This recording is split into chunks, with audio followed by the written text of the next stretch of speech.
starting your week the right way. Come into the FPL Green Room with me, Gianni Batici, and her, Holly Shand. Coming up in today's show, well, it's your turn this week, Gianni. We are going to have that eye test scout report. I brought the maths with the numbers game last week. Now it's over to you. Very excited for this. I've been watching too much pre-season games and I've been staying up to silly o'clock. But before we look at those pre-season games, just a bit of housekeeping. Obviously, we're available on Apple, Spotify. Do follow us, do rate us, do join our mini league, 139793, link in the description. And check out all our previous episodes as well. They're pretty damn timeless. Also, make sure you're leaving a review as well. You can also email us at fplgreenroom@gmail.com. Holly, have we had anything in the mailbag this week? Yeah, so we've had a question in from Steve asking who is the most famous person we've met in the green room. Ooh, are we going to do one each? Shall we do a player each or something? Yeah, I reckon so. Oh, okay. I've got a good one to kick us off. I don't know, most famous. Do you know what? Not at the Premier League, at IMG Media Premier League Productions, you get all sorts coming in. So I just looked, there was one show they were doing, we used to do the fantasy show after a Premier League game, and it was after a United game. And I think their panelists, and this is the show that goes all around the world other than England, it was a Man United game. They had Scholes, Hargreaves, and who else? Another former United player. And I was like, oh, that was a good lineup of three. But I'd say Alan Shearer's definitely up there. And he's such a nice bloke. He's been in the green room a couple of times and we've had like a good sort of 10, 15 minute chat, which I'm like, oh my God, this is amazing. And he's just talking to me like a normal person. But and many will know as was on this show with me when I was in the green room with Shearer, and Az was late. And I had Az is from FPL Black Box. I had a good 10 minutes with Alan, and then Az walked in the green room and went, "Oh my God, it's Alan Shearer! My girlfriend's got a poster of her on her wall, of you on her wall." And I was just like, "Oh man, that's not what to say when you meet a famous footballer." So I'm quite cool and composed. I don't ask for selfies, blah blah blah. Az was definitely starstruck, and he just dropped it straight away. "My girlfriend's got a poster of you on her wall," and he didn't know what to say. He was like, "Oh, okay, thanks." I mean, I love it when we get the call sheets through to have a look at who's going to be in, so that you can be ready, so that you don't have an Az moment. I don't think I can compete with Alan Shearer. You've obviously got the better gigs than me at PLP. I think my favourite as a United fan was Andy Cole, who was a really lovely guy as well. So down to earth. But again, it's like what you really want to do is fan over them and get a selfie. But it's not the done thing in the green room, is it? So you have to just like have a nice conversation and then, ditch the selfie and just enjoy the moment. I think there's been a few times where I have maybe asked for a selfie, but other times where I've backed out because it is very cringe in the green room. I got a little, not a telling off, but producer Tom, it wasn't a telling off at all. Producer Tom saw that I'd taken a selfie with Vidic, and I had honestly, it's the longest chat I think I've had with anyone in the green room, because we were super early, both of us. We had half an hour just chatting about life in Italy, blah, blah, blah. He moved to Inter Milan and his family are still there. And I took a selfie because I'd been chatting to him for so long. And because my dad's such like a Serie A fan, and he was just talking about Serie A in the 90s and stuff, I was like, oh, my dad would love, he obviously didn't play in the 90s. My dad would love to know that I was sort of chatting with an Inter Milan player, former Inter player. Can I get a photo and send it to my dad? And I did that. And I uploaded it to social media, and producer Tom saw minutes later. And when he came down, he just mentioned it. He was just like, oh, don't usually, we sort of discourage that because, it's the green room, it's a safe space. And I was like, oh, I've been coming here for 5 years. I've never once asked for a selfie. This is the only time. And it was because I've had half an hour with him. I felt like it was fine to ask. Like we're now inverted commas mates. And he was like, okay, fair enough. But yeah, what you can't do is grab him in a corridor and go, can I have a selfie? Az does that, funnily enough. You must get lots of telling offs from producer Tom. I know, that's what I said. I was like, I've not heard you tell anyone else off before, and I've seen people take selfies in front of you. So, but yeah, that was quite funny. So yeah, Vidic was a cool one that I had to ask for a selfie, and proper cool guy. Super smart as well. Guess we've got to talk some FPL, Holly. So this is fully eye test. This is my section, is it? Yeah, so we're going to have, when we get into the meat of the season, we're going to have a section for me with the numbers game and a section from you with the eye test, because we know I go from the maths angle, you go from watching lots of football and doing those scout reports. So it's been a busy pre-season already, hasn't it? With lots of players in action, quite a few not in action yet as well, quite highly owned ones, which is a bit of a concern. But hopefully you've picked out some teams and players that are going to be of interest when we're tinkering with our game week 1 drafts. Yeah, do you know what? I've kept eyes on all 20 teams and their pre-season so far, but I'm not going to go through them all. We're going to go through Brighton. They're a really interesting one to look at. We've got to talk Chelsea, Man City, Arsenal, Liverpool, maybe touch on United and Newcastle as well. So look, let's kick off with should we kick off with Brighton? Just because I think Barco at 4 million as a left back, knowing Estupiñán is injured, we don't know his return date, but just watching Barco play in this new Brighton system, he's pretty advanced at left back. He's a 4 million defender and he's on corners. And Holly, his technique from corners is awesome. He sort of hits it flat and hard. It's not one of those curler whippers. And when I've seen him take corners pre-season, I saw literally the first one I watched him take, Brighton scored from. They didn't score direct, it was a knockdown and then they scored. So he wouldn't have got the assist, but still he's going to create problems from his set pieces because his delivery is so good. And when we look at those 4 million defenders, they're all kind of centre-backs from newly promoted teams. Well, this is a left-back for a sort of middling team. So he feels like a no-brainer at a 4.0, doesn't he? Is he in your team?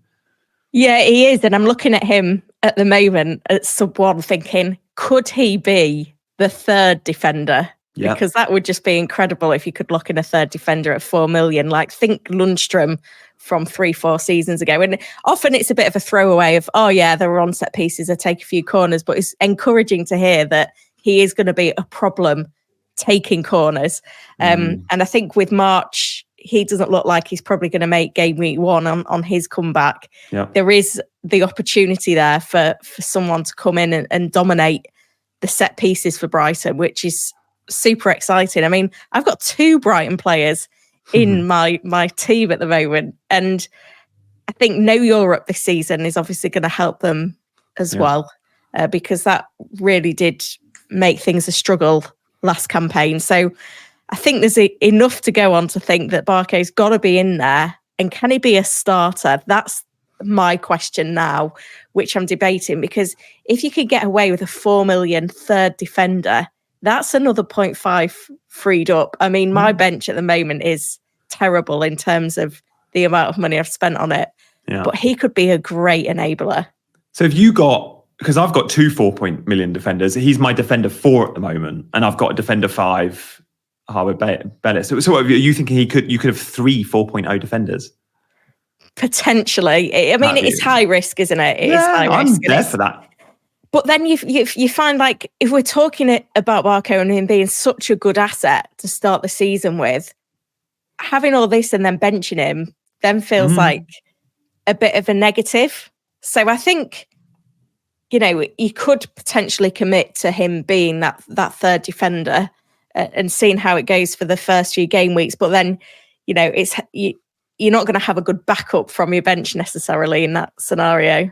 Yeah, and Estupiñán will be back at some point. We don't know if that's September or October. People are saying to me, it's so risky because Estupiñán will be back. When Estupiñán's back, if Barco's played really well, he'll earn the spot, and Estupiñán could even be a left centre-back, especially in a back 3. Or, worst case scenario, Barco loses his place, well, you sell him. Like, don't be put off by the fact that Estupiñán will be back one day. We don't know when, and it's a serious injury. It's going to take him a while. So Barco's a lock for me. You mentioned second Brighton player. I guess that's João Pedro, is it? He has returned to training in the last couple of days. He missed a tour. So he's your 5.5 forward. The other guy that's really caught my eye at Brighton, he's a 5.5 mid, is Minte.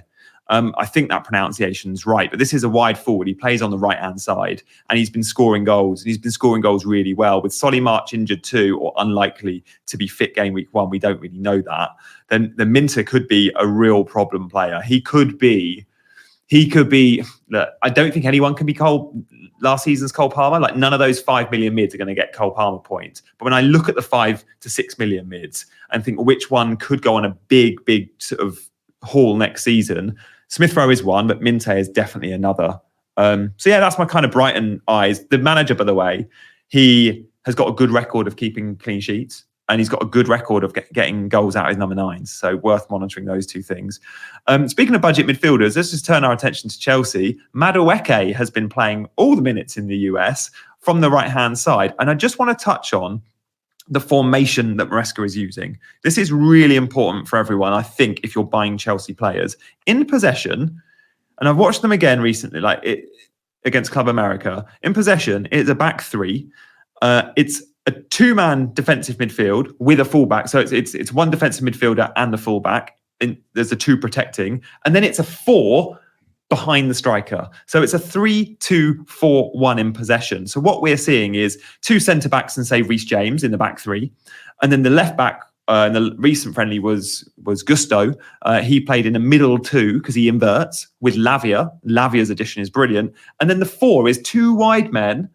And then Nkunku and probably it was Dewsbury Hall or could be Palmer behind a one-man forward. Now, what does that mean? Well, with the four, it's two wingers, old school wingers. The width does not come from the fullbacks at Chelsea under Maresca. The width comes from the wingers, which is why I don't think Cole Palmer will play there, because he wants his wingers on the touchline. And Cole Palmer, when he plays wide, we've seen overlapping fullbacks, or we've seen him cutting inside. So Cole Palmer might end up being sort of a central player with Nkunku, both of them playing off the number 9. I don't know if that's good or bad for Palmer. I just know when he played for England in the summer, it was often in that role. And Nkunku feels like a no-brainer. He's scored 3 in 3 the first 3 games in the US. 2 of them were pens, but he's been Chelsea's player of the match pretty much every time. He's in your team, isn't he, Holly? Yeah, he is. I'm not 100% there with Nkunku yet, but getting close. I think City at home game week 1 is a little bit off-putting, but then the fixtures are lovely after that, aren't they? And I think as well, he does cover Palmer. Like, I'm not that interested in Palmer for game week 1. Yeah, I think he could have his time in my team at some point this season, but to cover him with Nkunku, given Palmer's ownership, feels like the play at the moment. I guess the other thing to bear in mind with Chelsea is that they're going to have that heavy early European schedule as well, aren't they, to deal with. Just, I'm interested to know from you kind of how you expect Chelsea to line up game week 1, because obviously there's no Reece James because he's suspended. Cucurella, does he get in? Who's going to be, making that defence, do you think? So interesting, because the England lads and the Spanish lads, some of them, like Saka, we know will be ready game week 1 and he'll be in the 11. But others like Foden, we think probably won't be ready game week 1. So we don't quite know what Chelsea will do with, say, a Palmer or a Cucurella. It will be one inverted fullback. So if that inverted fullback is a Gusto or a Cucurella, they'll play in like a midfield too. So I wouldn't be surprised to see Colwill left back, 2 centre-backs, say Badiashile and Tosin, and then the right back of Gusto, who plays inverted alongside Lavia. And then, so it'll be a 3-2, and then there'll be 4. 2 wingers, Sterling and Madueke, let's say, and then it will be Nkunku and Palmer, I think. Dewsbury Hall probably on the bench, and then a Jackson up front at number 9. So I think that's probably how they'll set up. There could be a world in which Palmer actually plays as one of the wingers. And if that's the case, Dewsbury Hall and Nkunku are the 2 attacking number 8s. But Nkunku is playing as an attacking number 8. It's almost a free role, but he's in a 3-man midfield. But he does have an inverted fullback and a defensive midfielder behind him. So it's a ton of attacking responsibility still. That will suit Palmer and it suits Nkunku. Yeah, and Madueke is an interesting one as well, because he finished last season quite strongly in terms of his attacking returns. Yeah. And I've not really seen him in any drafts at the moment because everyone's gravitating towards Nkunku. And he could be one that kind of takes us by surprise because, again, some great performances we've seen in pre-season already. Yeah, he's Chelsea's most direct ball carrier out wide. Like, he's better than Sterling. He's playing better football than Sterling. And you're right, he ended last season really well. And the new manager likes him because the new manager wants wingers, old school wingers, because he doesn't ask the fullbacks to be wide. He asks the wingers to provide the width, which is a throwback. Madueke's perfect for that. I think Madueke could nail a spot in this 11. And if he does, good assist threat, bit of goal threat, he'll win penalties. He annoyingly always wants to take penalties, like get away from the penalty. Like, we've got Cole Palmer in our team, and if not Nkunku, he takes a very good penalty, and he took one pre-season. I think it was on Wednesday night against Club America, and Nkunku took the first one, and Madueke the second. But it's like, no, get in line, mate. You're not a senior player just yet who can dictate penalties. But yeah, one to monitor because he's cheaper than Nkunku too. That's enough from Chelsea. I could talk Chelsea all day, but the shape is important, and with new managers we have to look at that. Let me just touch on Arsenal, Liverpool, City. Man City, Pep has said the likes of Walker and De Bruyne and Foden, they're not going to be involved in the Community Shield. Now, with that in mind, do we really see them playing 90 minutes game week 1? Maybe Rodri, he'll ask that of, but the likes of De Bruyne, the likes of Foden, they're going to be eased in. You don't play your first game of the entire season, which should usually be a pre-season game. You don't just play 90 minutes, not under Pep. He's going to be given, I think, a 60 or a 30 Foden. Therefore, he's out my game week 1 draft. What we've seen pre-season from City is really good performances, especially from the likes of Oscar Bob. Now, he's not going to be a long-term asset, but if you want an early punt, game week 1, I think he starts. If he impresses in the Community Shield, he'll be in game week 1 too. He's a transfer out waiting to happen, though. I'll just put that on record. But Grealish has looked really sharp. He said about getting more goals. Pep's been happy with Grealish, full pre-season. He'll start on the left-hand side game week 1. That might just restrict Vardiol a little bit. Vardiol might have to be a little bit more in field, because when Grealish is on the pitch, he hugs the touchline. But Vardiol, again, an amazing assist in the week. He's such a good attacking fullback, whether Grealish is on the pitch or not. Eyes on Guardiola. And obviously there's the Haaland injury. What do you make of that, Holly? Like, niggles. I'm fine with that. And we have the Community Shield to test it out. Yeah, I mean, if we get any concerns in the Community Shield, it's going to be a panic of making that call. Do you go Haaland or do you go without him? But then the difficulty is if you go without him, yeah, you were thinking of going Foden kind of as a little bit of cover. And I don't think Bob will kind of offer the same. So it's something, I think I'm still pretty firm on Haaland as things stand, because he is scoring in pre-season. And again, I still feel like that Ipswich at home in game week 2, you're going to want him for that. And I don't want to rule myself out of that by not going with him at the start of the season. If I change my mind, I can just go early wild card, which I'm probably planning on doing anyway. So it's one of those, isn't it, that we've got to just weigh up the pros and the cons. There's Grealish as an option. I agree that does dent Vardiol a little bit, but I still think he'll be fine. Bob so Bob's playing on the right hand side, and every time he gets the ball, he just looks for Haaland, as he should. And they're both Norwegian. They play together for the national team. And I think back to Doku, when Doku plays on the left. Doku does all the right stuff, but never finds his man. It's always the final ball. Bob offers a final ball, which I think Pep likes. And even in those first 3 games in the US, Haaland scored 2 of them. I think there was at least 1, maybe 2 assists from Bob. And then game 3, where Haaland went off injured, Bob put it on a plate for Haaland, and Haaland actually scored, but the goal wasn't given. It crossed the line, but there's no goal line tech for these friendlies. So again, it was a Bob-Haaland link-up. So I do just wonder if anyone fancies a 5 million punt there. But yeah, I hear you. It's not quite the Foden cover. Should we just touch on Liverpool, who are really interesting? Like Chelsea, new manager means new system, means we have to identify how they're playing. And the in a nutshell comment for me with Arne Slot is more control, more possession, probably more clean sheets, maybe fewer goals. That's kind of my evaluation from what I've seen pre-season. They look really good, Liverpool. They're not as heavy metal football as Jurgen Klopp's Liverpool, which means there'll be fewer big moments for the likes of Salah, I think. But of course, Salah being Salah, he's always going to get big moments. But they will keep more clean sheets, which I think helps, well, Trent owners, clearly. But it does put me off Salah a little bit. Salah scored against Arsenal, well taken goal. Jota played number 9 against Arsenal, and Klopp and Slot's quotes were really good. I've watched his 8-minute press conference post-match against Arsenal. Wow, I know, it was on YouTube this morning listening to that. And he said, his last question was on Jota, and he was really impressed with Jota. And he said, look, because in the second friendly in the US, they had no striker. They had to play Szoboszlai and Elliott as like both sort of false 9s. And on Jota, he said, I think it helps to have someone that naturally plays in that position as the number 9. It helps if you have a striker who is smart, intelligent, and knows when to make deep runs and how to hold the ball. Now, I don't know if Darwin offers you all those things. Would you describe Darwin as smart, intelligent, making the right runs and holding up the ball well? Like Darwin, I love Darwin, but I don't know if he's quite going to be Slot's first choice. And I think if that means Jota is, maybe Jota and Gakpo, it's going to be really interesting. Jota's a 7.5 mid. And knowing he's had more pre-season than the others, tempted. But that is a very risky Gianni pick, that. And I feel like I need one of those picks in my team. Yeah, I think now that you can't Foden, I think you've got to go somewhere. Yeah, it's either Havertz, Foden or Jota, probably 2 of the 3. Yeah, I think the difficulty with Jota is that, like, I feel like he's more of a kind of natural winger than an out-and-out number 9. So I think Gakpo, in general, will be the one, but Jota has got that potential for pre-season. I think what we've seen from Salah at the moment isn't putting me off picking him, because we know how quickly he starts the season and he looks fresh and eager to impress.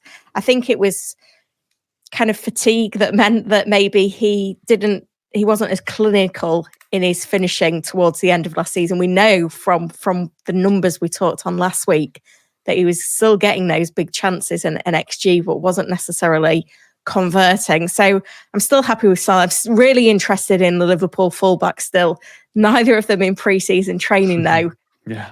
It's so frustrating because the fixtures look good. The defence potential looks good, but we just don't know kind of the set piece involvement from them, how fit they're going to be for game week 1.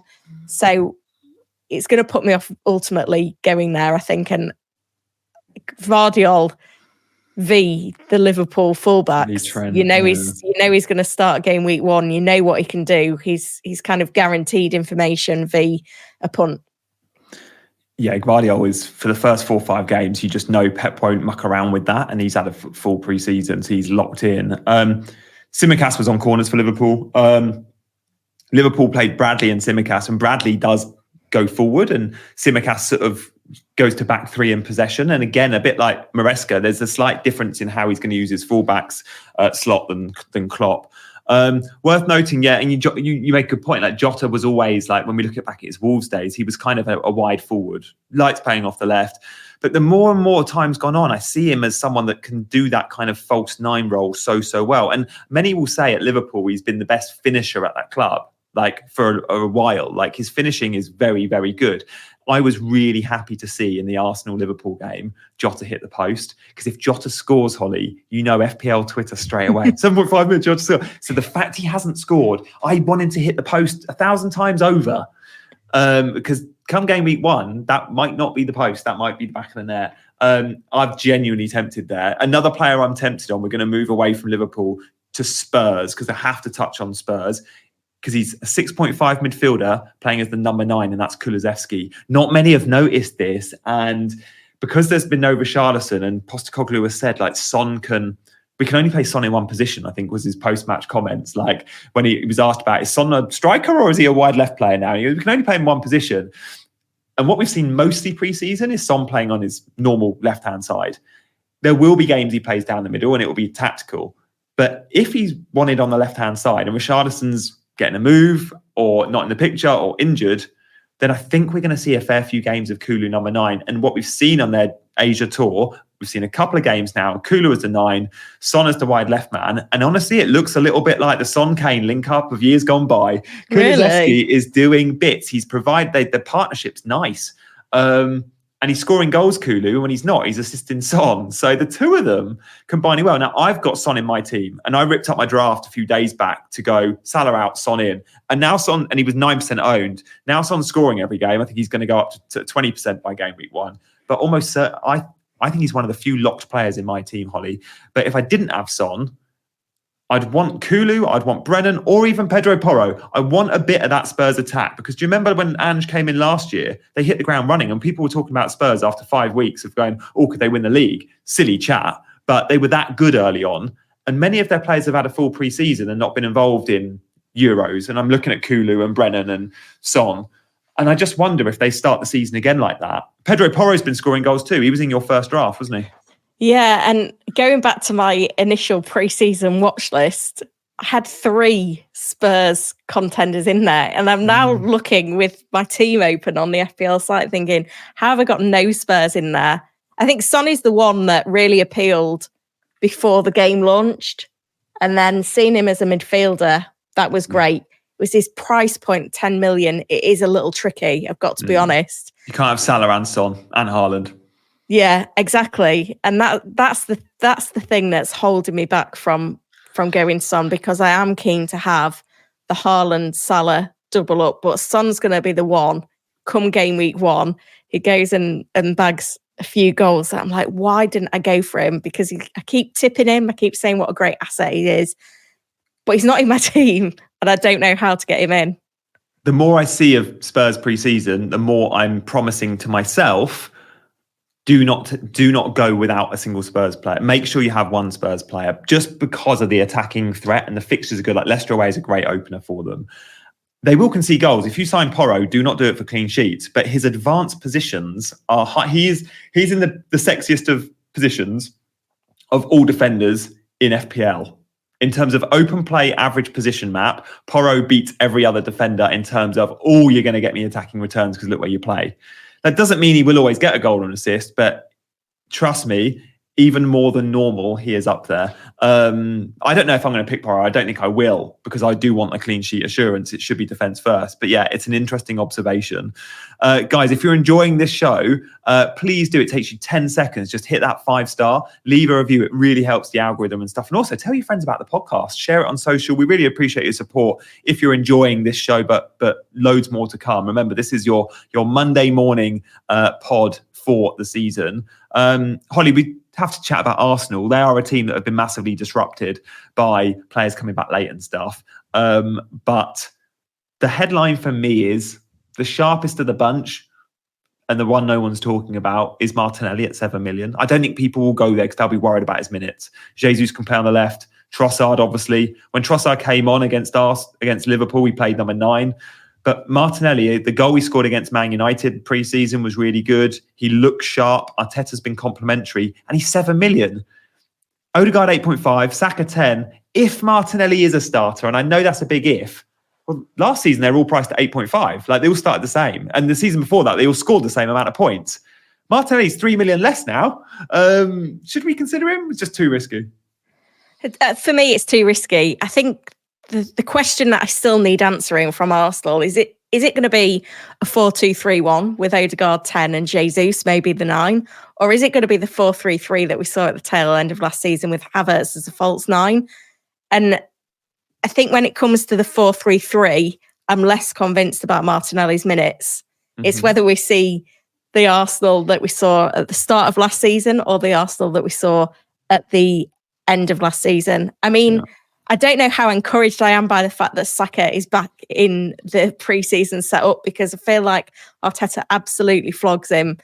We saw at the start of the Euros that he was getting subbed early, and I feel like that was more of a fitness thing than a tactical. So him being back already is a bit of a concern, because he just feels like a player that is due up and needs a proper break and sorting out. But he's the talisman. He's the one that you want to own from Arsenal. Again, you can't fit him in with the unknowns at the moment and the other assets around that price point. I think a lot that have Saka in their team will move to Son. But let's see. I hope they don't, because Son's my differential, if you like. But yeah, it's an interesting one, that. And Havertz's position is key. I feel like the second half of last season, they were so good, they'd be silly not to play Havertz 9 again. I tweeted the other day being like, yeah, I'm convinced he starts number 9 game week 1. I'd say that's almost certain. And then literally 24 hours after that tweet, they play Liverpool in the US and Havertz plays number 8 and Jesus plays number 9. And I'm like, no, Jesus went off and Havertz actually scored. I think that's just a case of going, Jesus needs some minutes as the number 9. I'd be shocked if Havertz doesn't start number 9 the season as the number 9. And that means Jesus is competing for the left-hand side. And when he's competing with the left-hand side, he's competing with Trossard, with Martinelli. It is a tough call. But if you're bold enough to gamble, but yeah, so far I test scouting. It's the budget mids. Like we've spoken in the last 15 minutes. I genuinely like all these players, and any of them can end up in my team. Martinelli, Madueke, Nkunku, yeah, he's in for sure. We spoke about Kulusevski. Like, there's so many good options. Grealish, like. Even Bob I like. Honestly, I'm going to have a differential or two. But again, there'll be loads of the more templatey players in there as well.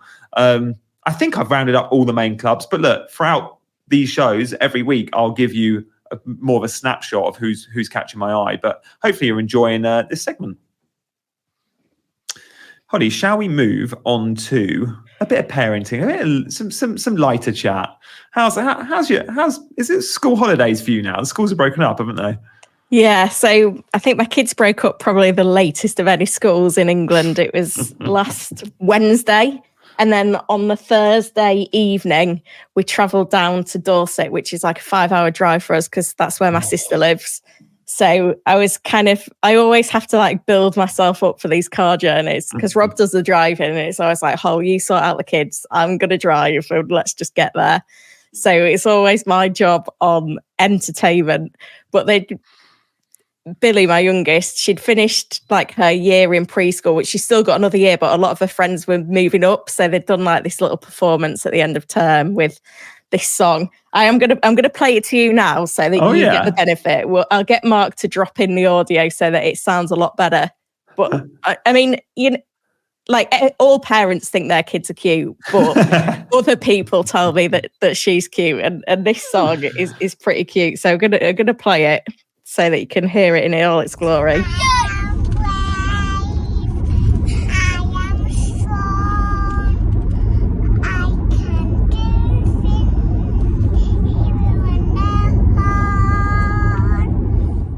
So that was her little leaving nursery song, and she sang that probably about 100 times on the way down. But it was so cute that it kept us entertained. But then the journey did have a turn for the worse because once we got off the motorway, she'd been on her iPad a lot as well, just to kill the time. But yeah, as we got off the motorway, it got a bit twisty. Rob's driving; he's just like tunnel vision of let's get there as soon as possible. It's like, Mummy, I don't feel sick. I'm like, do you feel sick, Billy? Oh, God. No, I don't feel sick. And then she almost fell asleep and then woke up, sick. So I got, luckily I was prepared with the sick bags because there's always one of them is ill on these long journeys. So there's me kind of leaning over in the back of the car with this bag. I was just thrown up in it. So I like to give light and shade on these kind of parenting hacks. So, take your sick bags when you're going on a long journey with the kids and don't let them have the iPads when you get off the motorway. Right. Okay. So iPads are for, not the stop start. You want a straight road and you want sort of cruise control 70, and then you can probably be on a device. But as soon as you're doing those country roads, you're stop starting, you're doing roundabouts. Yeah. Don't be looking at a screen because you'll vomit. Yeah. Okay. Makes sense. Oh God. Did you catch it all? All the vomit? Did it end up anywhere, or was it all pretty clean? Much? There was a little bit on a t-shirt, and then we had to pull over. She's like, "I'm messy, my t-shirt," and then she was upset because she was like in a lay-by with no t-shirt on while we was getting her sorted out. But we got there in the end, and we carried on with our journey. It was only about 20 minutes out, and then I had to squeeze in the back of the car between the two car seats to kind of comfort her.